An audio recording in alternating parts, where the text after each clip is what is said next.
feel like we haven't filmed in a long time. Last week. Really? Really? Hello everyone and welcome back to... Checking the volume. Hello everyone and welcome back to Foster the Meeple, a channel all about... board games. And... board gamey things. Exactly. My name is Jamie. I'm Jeff. And Jeff, would you like to say something about your eyeball? Yeah, I don't know. My eye has been acting up this way for almost a month now. Yeah. So please just ignore my crappy right eye. Eyeball. We'll get it figured out, but just ignore his wonky eye. Well, wonk eye. Old wonk eye, we call him. So we are here today to do our September board game wrap-up. We played a butt ton of games in September. Which is weird because we lost a full week. We're just going to jump into it as per usual, let you know a little bit about the game, what we thought, who won, who lost. I feel like it wasn't a good month for me. And all of the totals at the end for the year. So I feel like Jamie might be on top of the year right now with the way she's acting. I don't think that I am, but who's to say? All right, the first game that we played in the month of September was Draftosaurus. We play this every single month. We played it on BGA with the Table Knots crew. Mm-hmm. Played it one time and Max won, so it doesn't really matter. No. Irrelevant. Probably cheated. Yeah. So basically this is a dinosaur drafting game where you're drafting different dinosaurs, putting them into a dinosaur park to score points. Yeah. That's Drafto. Pretty simple. I really want to get the physical copies for the chonky dino meeples. Yeah, because you like put your hand in the bag and you're like... Yeah. Actually, I don't know if that's how it works. I don't think it is, but anyway. Next up, we have from One More Time Games. And Capstone Games. From Carlo Bortolini, Riftforce. So we did a full playthrough of this, and we're going to do a review. Yes, the review has already been filmed. It just needs to be put together. Riftforce is a head-to-head 2-player only card battle game. Go check out our playthrough. We played Riftforce a total of 4 times, obviously just with the 2 of us because it is a 2-player game. Of those 4 times, I won once and Jeff won 3 times. Ooh, boy. I feel like I was gypped on some of those. Just gonna throw that out there. What's that mean? I think that if I had one more turn, I would have won. How's that being gypped? It just feels that way. I love this game. But yeah, no spoilers because the review is coming. But this is a fantastic 2-player game. So. Agreed. And it has a BGA adaptation, apparently. Oh, it does? I had no idea, but I'm pretty sure it's on BGA. Cool. So you can try it on BGA. Well, and if you're a 2-player primary household and you like head-to-head type of stuff, we definitely would recommend this. Yeah. Next up, whoa! Oh, boy. Yeah, I put a little one under there. Yeah, that was an interesting decision. Next up, we have The Initiative, and this is from Unexpected Games, designed by Corey Knizka. Now, we looked up how to say it properly, and I forget. Knezka? Jason told us how. I think it's Knezka. Knezka, maybe? This is a code-breaking secret initiative type of game where you're just solving different puzzles. In the month of September, we finished the entire campaign, which had some fun surprises in it, and maybe there's more that it can offer. Yeah. Who's to say? So we finished The Initiative. We have a full review on this game as well, so definitely go and check that out. I think we only had a couple of scenarios left to do, and so that's what we did. But we are all finished with The Initiative. It was a really good gaming experience. Definitely a great 2-player co-op game. I don't think I'd want to play it with more than 2. No. Next up from Leader Games, designed by Cole Worley and art by Kyle Farron, we have Root, a game of woodland might and right. We'll mention we played all of our Root games on the app, which is fantastic. I highly recommend getting the app. Yeah, I've only recorded 2 times that we've played together. Typically, Jeff is playing with one group of people. I usually just play with the Table Knots people. Mm-hmm. So we played this twice together, and of those 2 times, Jash won once and Doolin won once. They are both very good at Root. Doolin is a Root savant. Yeah. I don't know how. Maybe he's just really good at games. I haven't played enough. I think he might be. I've played probably 40 games of Root this month. I've probably played 10. Next up is another game that we don't own, and that is Welcome To. We played 2 games of this with Kyle, our friend from the Discord. So just me, Jeff, and Kyle won both of those games. Yep. Classic Kyle. Our Discord has a Welcome To game that's literally always happening. Yep. So I gotten in on pretty much all of those, and Yeah, I'm sorry I to everyone because I take so long to take my turn. Next up, we have Villainous, and I'm only pulling out the OG box, but we played every single copy. For anybody who missed it, we did a Villainous game day where we drafted and played a tournament with all of the characters. So we each had 9 characters. We played 9 games of Villainous in one day. It was kind of crazy. Of those 9 times, I won 3 and Jeff won 6. If you would like to see me get beyond angry, you should definitely go and check out that video. Squares happened. I was very mad. I was very happy. Love this game. Maybe we'll make it like a yearly tradition to do like a Villainous tournament. Do you like how I shortened that? Tradition. Didn't shorten tournament. A tradition tour. Tourney. Next up from Blue Orange Games, Bruno Cathala, and we have Kingdomino, tile placement. Tile drafting, tile placement. Tile drafting. We played this once in person with Max and Danielle when they came to visit, and Jeffrey did win that game. I remember that one. Because it was the only one that was, I feel like, the only one I won while they were here. No, it wasn't. Next up, we have Skull King from Grandpa Beck's game, designed by Brent and... I almost had it memorized. I think it's Brent and Jeffrey. I love that you got the Brent name, but not the Jeffrey. Wouldn't that be kind of funny, though? Brent and Jeff? One of my best buddies' name's Brent. That's where she's going with that. Everyone's like, why? Yeah, why? Yeah, why? This is a trick-taking game that is not cooperative. It is competitive. How this game works is at the beginning of the round, you have to bet on how many tricks you're going to win. And depending on how many you win, you get a certain amount of points. If you lose some, you might get points taken away. It goes over 10 rounds, and every round you get an additional card. So you start off with 1 card, next round you get 2 cards, 3 cards, and so on. So you can see us playing this both in our Table Nuts Visit vlog, as well as in our upcoming board game weekend, which is coming on Thursday. We played this a total of 4 times. Of those 4 times, Max won twice, I won once, and Zach won once. We love this game. It's so good. Yeah, and I am not a fan of trick-taking, but I love it. I mean, I love Fox in the Forest. This, I think, has taken the cake for me. I like the fact that you could kind of, it's a little bit risky because you're like, no, I really think I'm going to go for it and bid like 0, which is something that Jeff constantly does because you get a ton of points if you bid 0 and you actually don't win any tricks. It's just like, I feel like you can kind of control your fate in this game. Next up from... Badgers from Mars. Badgers from Mars is Regicide, challenging cooperative card game. Every suit has its own specific ability, and you're ultimately trying to defeat the... Jacks, Queens, Kings. Yeah, you have to go through all of them. So 4 Jacks, 4 Queens, 4 Kings, and they get progressively stronger. Yeah, it is very good. Incredibly difficult at 4-player. Like, it's notoriously kind of like difficult to win. But I think the cool part about this, and this game is totally blown up, but the whole game, like, it's a 52 card deck. You can literally make this with, if you have a deck of cards at home, you can make your own copy of this game. The rules are free online if you want to do that. This copy in particular, the artwork though is kind of beautiful, so I like to have that. But yeah, we really enjoyed it. I'm excited to play it at 2 to see if we can, it's a co-op game, to see if we can defeat everyone, but we were not successful. We played it 2 or 3 times back to back. 3 times with Max and Danielle, and we lost. It was when we played it and we're like, yeah, let's go again. Next up, we got Big Boy. Okay. Cthulhu Death May Die from Simon Games, designed by Rob Davio and Eric M. Lang. This is a co-op game set in, it's like Lovecraftian, set in the Cthulhu world, where you are working together to try and defeat certain objectives in order to defeat the boss monster, whether that's Cthulhu or Haster. Those are the only 2 that we've played. It's very in the realm of Mansions of Madness, but just a little bit more fighty. So yeah, to Jamie's point, there's multiple scenarios that you can play, just like every other of these Lovecraftian games. It's very similar in that dynamic. And then you just fight. We played this a bunch. We played this 4 times. I guess it's not that many. Yep. 3 times with Max and Danielle, and once with Zach and Jason. We won every scenario. I don't think that we lost any. Very closely. We came very close. Some of us died.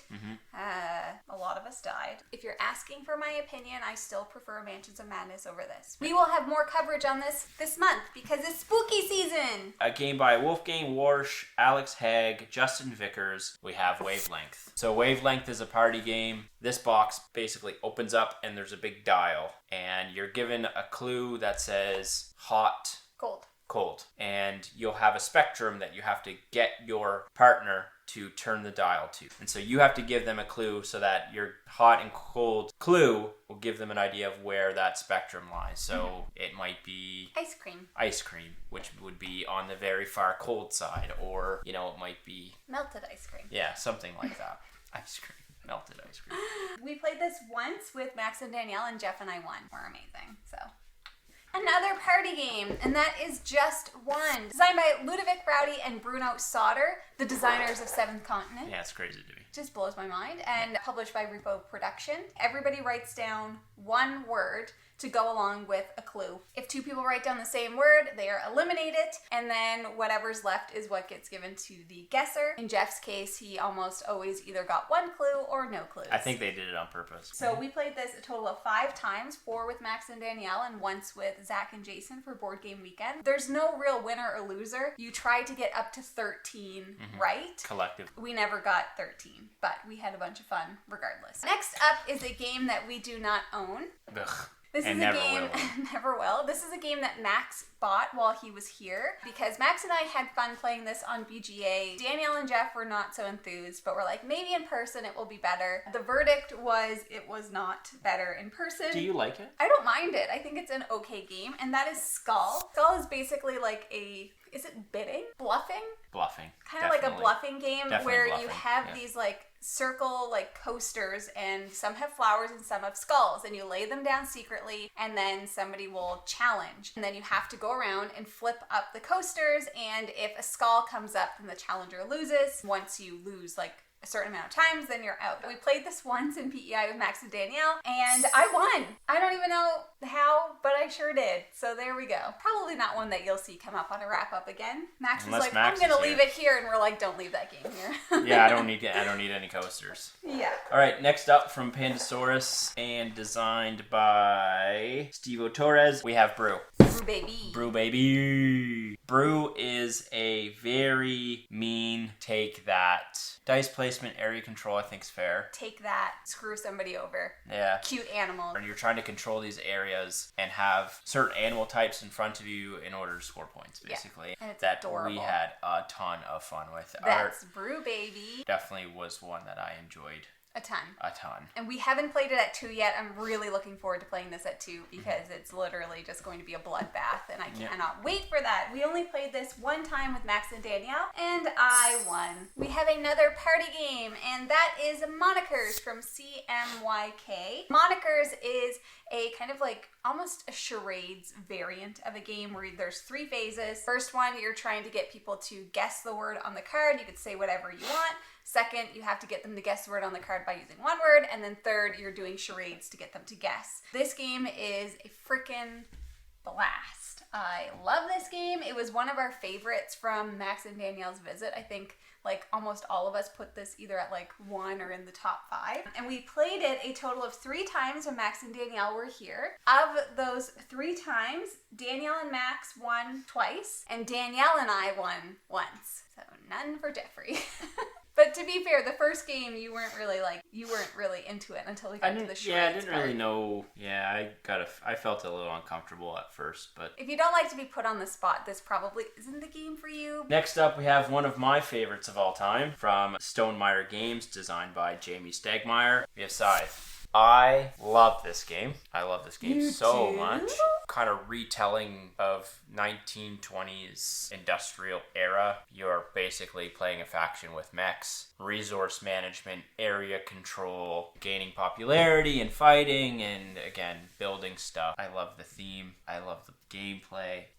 We played this with Max and Danielle when they were visiting. It was Danielle's first time playing and Max's second time playing. He did not have a good experience his first time playing. And then we randomly selected our characters, and Jeff just happened to choose the overpowering combination of Rustviet and the band combo. Combination of Rustviet and industrial. So Jeff did win. To be fair, and thank you to this person in the comments who defended my honor, you can still win when you're not that faction. Well, yeah, So- because you barely, you only won by Yeah, 2 exactly. points. So you guys going on and on about that. It's just fun to tease is all. Nonsense. We love Scythe. We've played it like a jillion times, and it's nice that it's kind of seeing the table again. Next up, we have Moonrakers from Ivy Games, designed by Zach Dixon, Austin Harrison, and Max Anderson. Lunar Saloon. Do you think that's their real name? No. It's definitely like a art company. Oh.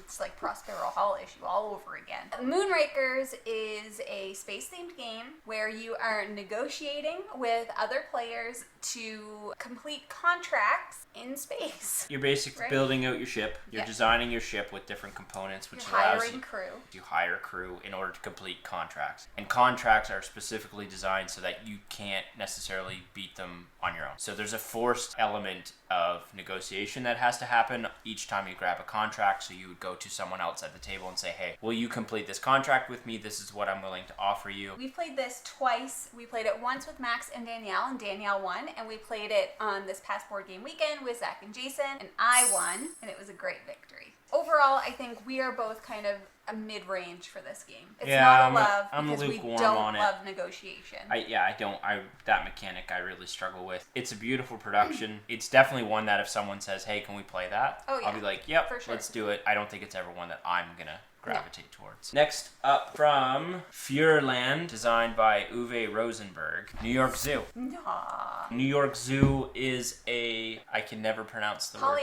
Polyomino tile placement game, and very much like Patchwork, which I'm assuming a lot of people have played Patchwork. You have a bunch of tiles around your zoo, and you're selecting tiles, and as you move along this track, certain things in the game happen. Flamingos might multiply, and basically you're building out your zoo. You score points accordingly. We played this once with Max. Danielle didn't join us for this game. Jeff won. I was mad. I remember being mad that you won. I'm terrible at Patchwork, so it really surprised me that I won. Yeah, but it is a ton of fun. I And love there's it. Anna Meeples. There's Anna Meeples that are adorable. I'm excited to play it at 2 to see how it plays at 2. Codenames from CGE and designed by Vlada Chavatal.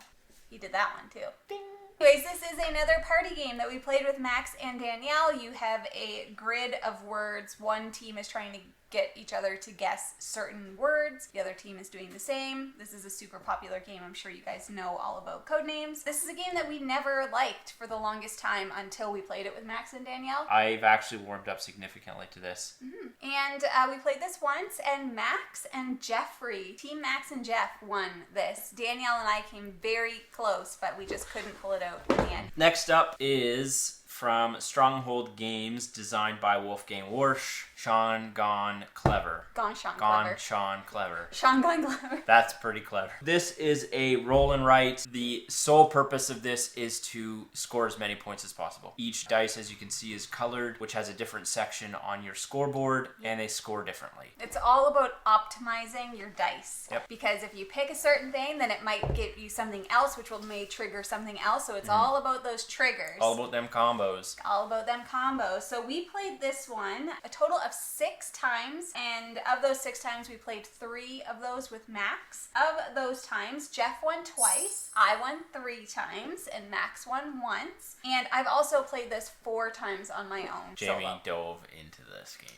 I love this game. It is really fun. Is going to go with me wherever I go. If I travel, it's a perfect playing game. Literally, I would just need to take this and my dice tray, and I would be totally it's great. fine. I haven't played it solo, but If you are looking at it and you're like, ew, because that is totally what I thought too. Don't think that. Try it. Anyways, it might be ugly, but there's something special inside. it's very good.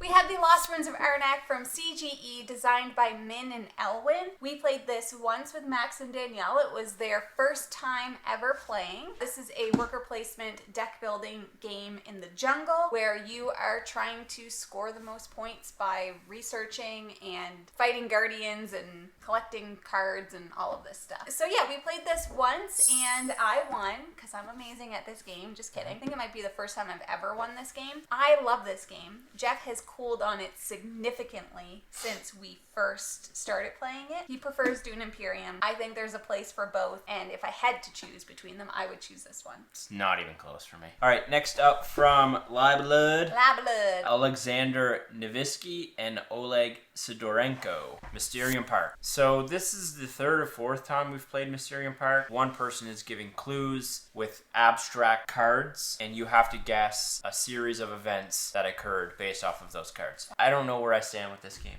I still love this game. So we played this with Max and Danielle. This game is very difficult because if you are not on the same wavelength, if you're the one who's giving the clues and you get a hand of cards that makes no sense and you're like, I need to try and get them to connect what I'm doing, it just doesn't always work out that way, and it can be frustrating if you can't get the right answer. But I still love this game. I prefer Mysterium. Yeah, I was going to say, I think I prefer Mysterium. I like the theme more. The whole production of it is bigger. This is like easier, more transportable. We played this and we did not win. Next up, we played Kitchen Rush, and this is from Stronghold Games. Help me. David Tursky with Vangelis Bagiertakis. I feel like I'm getting better at that one, though. Kitchen Rush is a real-time game, which is essentially Overcooked, the board game, where you are just doing your darndest to complete orders, pay your workers, make sure you got clean dishes, make sure you got all the vegetables that you need to do stuff, and it is chaos. Complete chaos. We have now played this at 3 players and 4 players. I'm looking forward to trying it at 2 and solo, because I feel like it might be a little bit less chaotic. We did play this with Max and Danielle, and we lost. We've not won this game yet. It is very, very difficult. And we're talking like... We played on easy mode. Yeah. Like easy mode. I enjoy it. Like I said, it's fun. It's good for a change. And then most of the time, I'll just be sitting there with my sand timers being like... Yeah, if you suffer from analysis paralysis, you're going to struggle with this game. Next up from Egert Spiel, designed by... Stefan Bogen. Camel Up. Second edition. Obviously. We've spoken about this a ton. We love this game. Fair point came up in the comments. We say this is a racing game, but it is not. It is thematically a racing game. Camels are racing. But you are actually bidding. It's a bidding auction game. It's a bidding game. You could say that about Downforce. No, because you're actually purposely getting to the end first. Do you see my point? Kind and of. I've never thought of it that way. There's no difference. It's a bidding game. The race is the theme of the bid. Camel Up. So much fun. Regardless of what mechanic we want to argue about what this game is. I love this game. I love this game. It is so fun. It has been fun every time we've played it. Never fails. Party adjacent. You have people over and you want to play a fun game that's going to engage people and laugh and whatever. Look no further. Look no further. We Camel played this with Max and Danielle. It was their first time playing, and they also both loved it because it's impossible not to love this game if you play it right. If you play it boring, you're not going to have fun. You got to yell Camel Up. You got to scream and shout and shake the pyramid until it breaks. I don't know, but you got to get into it. I don't know who won. Do you remember? Did you win? I think you won. No, I think Max did. All right, that's good. It was either Max or Danielle. Next up, we have Fantasy Realms. And Fantasy Realms is from WizKids. It is designed by Bruce Glasgow. It's kind of set collection. It is what Red Rising was based on. So basically, you have a hand of cards. You are looking at the writing on your cards to see how you can best optimize your points in your hand by either drawing cards from the deck or drawing cards from the... It's not called a graveyard, is it? There's like an face-up draw pile where you can choose to take a card from there and put one down. It is a race to get the most points in your hand. By the time that there are 10 cards in the graveyard or whatever it's called, the game ends. And then you just count up all your points. And this is another one where you're looking for combos and triggers off of your cards. We played this once at the Boardroom Game Cafe. Loved it so much we immediately bought it. Thank you to Kat, who let us borrow her copy before we had purchased it. Yeah, we literally, Jeff got up and bought it. Yeah. Like pretty much right after we played it. And we did end up playing this one a total of 3 times, all with Max and Danielle. So we haven't played it 2-player yet, which once again I'm excited to try. Max won twice and I won once. This is one of those ones, too, where you want your hand to combo as best as possible, and you can go for some home runs. Yes. And either you're going to score 200 or nothing. Yeah. And I love swinging for that. minutes. It's one of those games where you play it immediately after you're like, I could do better. Yeah. I almost had it. Next time I can win. And it's one of those games where you just would want to keep playing over and over again. It's fantastic. I love that game. Yeah, very good. Next few are ones that we don't own. We went for a little visit to the Boardroom Game Cafe. And the next game that we played there was For Sale, which is another auction bidding game. You are bidding on properties that are worth like 0, which is a cardboard box, all the way up to like 31, which is a space station. You're trying to get the best deal. And then at the end, you are then selling your properties to see whoever makes the most money at the end of the game wins. We've played this on BGA quite often, but this is the first time we played it in person. And Jeff won. I really like this game. I think that is a fantastic little filler game, and I love the artwork and everything, and I don't know how you feel about it. You're kind of like... I like it. Yeah, I like it a lot, actually, and for some reason, and then I'm not sure if there's a setting or something you can turn on BGA. The in-person copy we played had blank checks. Void checks that can come out, so if you get that check, you don't get anything. BGA didn't have that, and so I actually prefer to have that because it forces you to kind of bid on stuff. Yeah. Anywho, I prefer the in-person hard copy of this for that reason. Next, we played Modern Art, once again at the Boardroom Game Cafe, and we were really excited to try it until we played it, and then Jeff hated it. I feel bad because I feel like I ruined everyone's experience. I think it's difficult to play through a game when I had zero interest in it. Right. Do you know what I mean? Like, that's a game I literally would never play again and be completely content. So I felt bad because everyone knew I was not enjoying it, and I wasn't like hiding the fact that I wasn't enjoying it. So basically, you have like a hand of art, and you are trying to auction it off, and you're trying to collect certain types of art from a specific painter, and then whichever painter has sold the most art gets like more money and all of this stuff. So it's a bit of a different game. We haven't really played anything quite like it. Like, after I played, I was like, maybe I don't really like auction bidding games, but like, it's not even that. Like, I don't want to have to do a bunch of crunchy math. And I think that's what I was struggling with. It's like, you know, we're playing this game and it's like, well, this one, and I'm like, well, I'll buy it for $12,000. Yeah, it's like, hard to know. Everyone's like, why would you do that? It's only going to be worth maximum $6,000. I'm like, I don't want to sit here and do a bunch of friggin' math. Yeah. Story of my life. I hate it, man. And I just was like... I did like it, but I didn't know what I was doing, and I just kind of went with it. And I was like, I'll buy this. I don't care. I'll sell this. Whatever. And Danielle won. Jeff came in second. Yeah, Max which and is I super were weird. like the whole time being really like strategic. Like I was like, well, I know that these ones are worth a lot, so I'm going to go for those ones. I didn't know what they were worth or whatever, but I knew I was going to go for those ones. And Max had a strategy, but neither of us won, so it doesn't matter. Then we played Decrypto, which is another party game that is kind of like Codenames, but it's a bit like more secretive. We only played it once. We did not win.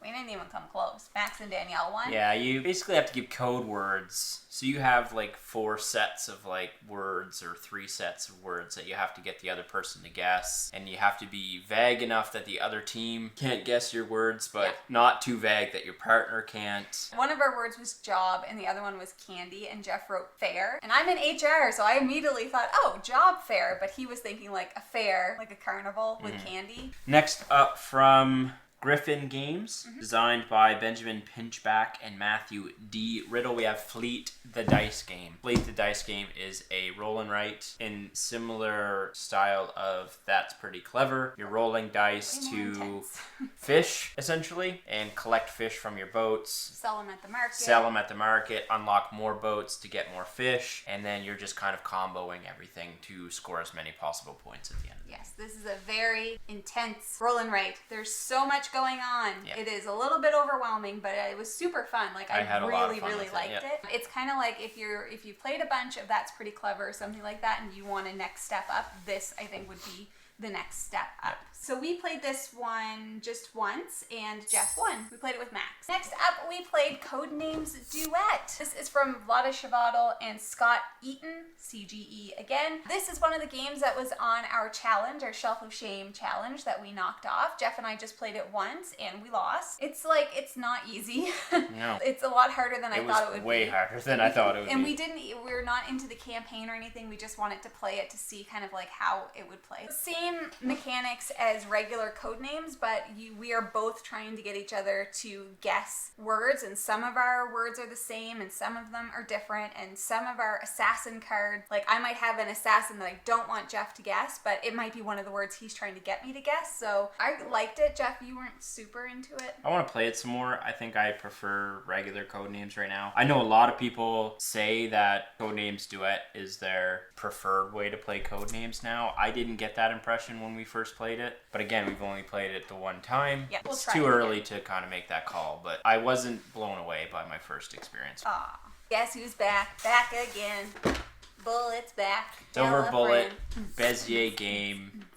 Ted Alspach. We love Silver Bullet. What do you want us to say? We have an entire video about the Silver series. Go check it out. We only played it once, though. We only played it once. What happened? You crushed me. I destroyed Jeff. But what happened is when we did our Silver series overview, we deconstructed all of the games, all 4 of them, put them all together. It was a mess. So we had like our ultimate deck, which is funny because like we had an ultimate deck, but all I want to do is just play Silver Bullet because it is like our comfort zone. It is familiar. It's like home, this little game right here. So I finally put all of the games back together, and then as soon as I did that, we played again, and I won. So I still got it. Yeah, it was not close. Jeff was like, I hate this game. Oh, that game, man. Next up, we have another game from our Shelf of Shame challenge, and that is MicroMacro Crime City. And this is from Pegaspiel, and it is designed by Johannes Sitch. And this is just a big map, and it is giving you clues that you need to solve to try and solve crimes. We played, I think, 3 or 4 of the cases. There has been a lot of murders in I think Crime it gets progressively City. more and more difficult, but yeah, this game is not for children. yeah, you know? yeah. I'm glad you said that. Like, no. We saw boobs in it. There's the artwork in it is not for kids. There's so much murder, it's insane. Anyways, once you start like really looking at everything, you're like, oh my goodness. Yes. And the cases get progressively more difficult as you go. So the first couple that we played, we solved them within like 10 minutes. Yeah, it's and then they start getting a little bit more difficult. So I'm very excited to continue on with this. It's so good. It's so good. It's so fun. Experience over game, in my opinion. Oh, 100%. Very, very, very The only thing is we had to I bought like these little things. I would recommend it. Yeah, you need some kind of a marker. It says like use a dime or a penny or something like that, but I found these just at the dollar store. They're little like glass things, and it like bubbles out the actual image that you're trying to highlight. Super fun. Yeah. Love this. Okay, next up is a game that we don't have with us, a game that we played during Board Game Weekend, coming out on Thursday. That is Ankh, Gods of Egypt from Simon Games, and it is designed by Eric M. Lang, part of the Blood Rage Rising Sun Ankh trilogy now of like dudes on a map. So we played this with Zach and Jason won. You could see the playthrough and everything for our Board Game Weekend coming up. Jeff, how'd you feel about Ankh? Womp. Not a fan. I want to try it at 2 because everyone says it's best at 2. I don't get it. I don't get the hype. I'd rather play Rising Sun. The issue is with that game, like it is apparently optimized at 2 players, which I personally like. I'm really excited to try it at 2 because I love the idea of having a game like that works best at 2. Agreed. Because you never get that. Like it would not be great to play Rising Sun at 2 or Blood Rage or whatever. So the fact that the design works well for that, I think is super exciting, and I want to try it. Agreed. There was way too much downtime. Way too much. For me. Now, of course, we were learning. Jeff and I had to merge. And then I didn't really get to do anything because I was a lower merge. Yeah. Everything got taken away from me, and I did not like that. Then you have to play together, and really it's like, well, you just do it. And yeah, I don't know. Whatever. We didn't love the merge. The whole experience was just kind of meh for me. I was playing the game, and I was just kind of bored. If I were to be asked, like, what is my favorite of the 3, we haven't played Blood Rage in, like, forever. Yeah, I would say Rising Sun. I do really like that. I think one. Rising Sun is mine as well, but yeah. But that is Ankh, Gods of Egypt. If you want to watch us play it, that video is coming out on Thursday. Next up, one of my new favorite games. Next up from Leader Games, designed by Patrick Leader and David Somerville, art by Kyle Farron. Vast, the Crystal Caverns. And let me tell you, I love this game This game is so good. I'm not fully understanding why there seems to be this idea that this has a very steep learning curve. I would argue this was easier. This is so much easier to grasp for me than Root. Vast mechanically is rather simple. Yep. There's 4 or 5 asymmetrical player abilities, and you learn how your faction works, and that's it. And each faction play off of each other, and then the game is built based off the different factions. I played as the goblins, and I think all of us agreed that they were the most difficult learning curve. One thing to learn this game, it's another thing to optimize the strategy. Yes. But if you're hesitating to play this game because of you think it's conceived going to be too much. notions of difficulty, just hop in, because I was actually pleasantly surprised at how quickly we all got this and we're rolling with it. Yeah. What an incredible gaming experience. I love this game so much. I played as the knight, Jeff was the goblin, Zach was the dragon, and Jason was the cave. I want to play this game so much more than we have. I literally was reading the rules, and as I was reading them, I was like, I already love this game. Is that coming from upstairs or outside? This could easily be in my top 10. I would need to play it more for sure, but I'm shocked. I'm shocked at how much I like this game because Root has been really difficult for me to learn. It's been really difficult for me to grasp, and I don't know why, but I picked this one up really quickly, so I think if I just tried to learn Root a bit more... This was such a great experience. We loved it so much that we have already purchased Vast Mysterious Manor, and we are going to be picking that up soon. And there's an expansion that we ordered. And that'll be coming up for spooky season. Highly recommend this game. Yeah. It's fantastic. If you can get your hands on a copy. Yeah. Last game, and this one was a solo for me. That is Arkham Horror, the card game. What are you doing? I swear to God, if she's like looking down. Probably. Oh, what are you doing? She is.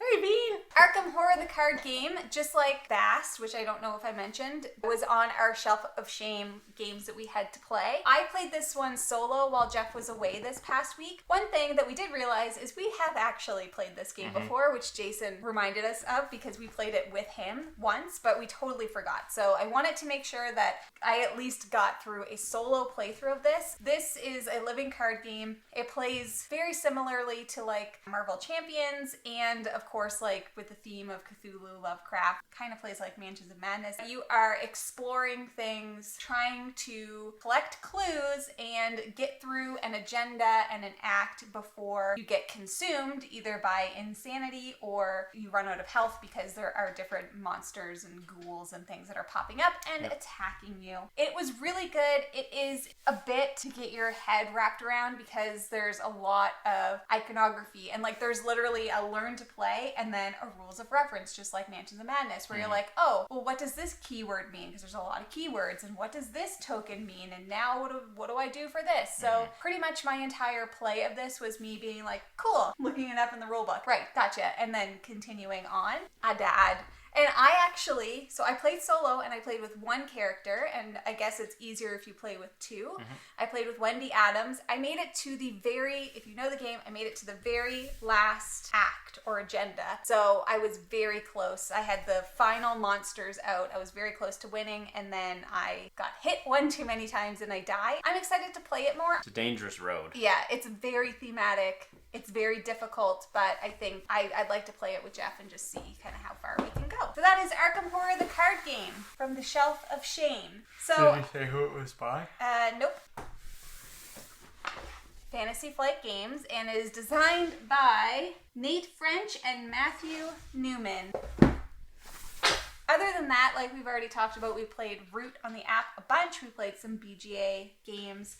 And I also played on the Wingspan app, which I'm now just thinking it's probably my turn because it doesn't give me notifications. And everybody's always like, Jamie, it's your turn on Wingspan. I'm like, ugh, I'm so slow. Anyways, so that brings our totals of the month to me with 16 wins and Jeffrey with 18 wins. So you did come out on top. And I think that's probably because of the Villainous day. Definitely. It was not my day for sure. So that brings our totals for the year so far to Jamie with 161 wins and Jeffrey with 168 wins. Boy, it is Toit. I am 7 behind. I believe last month I was 9 behind. So we got 3 months left. We got 3 months left, so I gotta get my act in It's gear. coming down to the wire. Coming down to the wire. If I'm up in December, I'm just gonna retire for the month. Oh my god, you can't do that. We have a lot of fun stuff coming for you this month because it is October. It is spooky season. Jamie loves Halloween. I love Halloween. We've got some fun collabs coming up, some fun different gameplays of different spooky things and videos, and I'm so excited. If you're interested in buying some board games, you should be like us and shop at your friendly local gaming store. And for us here in Halifax, that is the Boardroom Game Cafe. We're actually going to go there this weekend. So who knows what we're going to come out with, people? I'm going to put all of their information here as well as down below. That is all that we have for you guys today. Thank you so much for watching. If you like what you see, please subscribe, and we hope to see you again soon. Say goodbye. Later it is. Goodbye.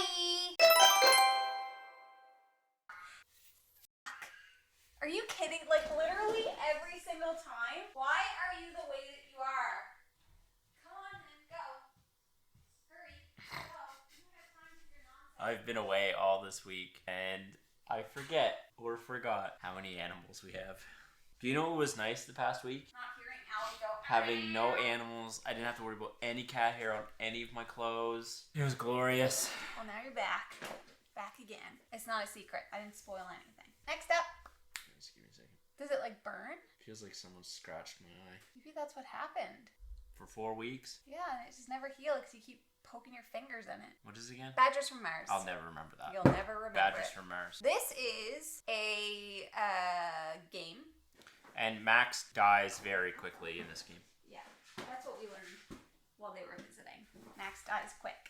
Ludovic, and Bruno Sauter. Rowdy, damn it. Gotta get them magic cards, people. For the freaking nerdiest people that go to the auction.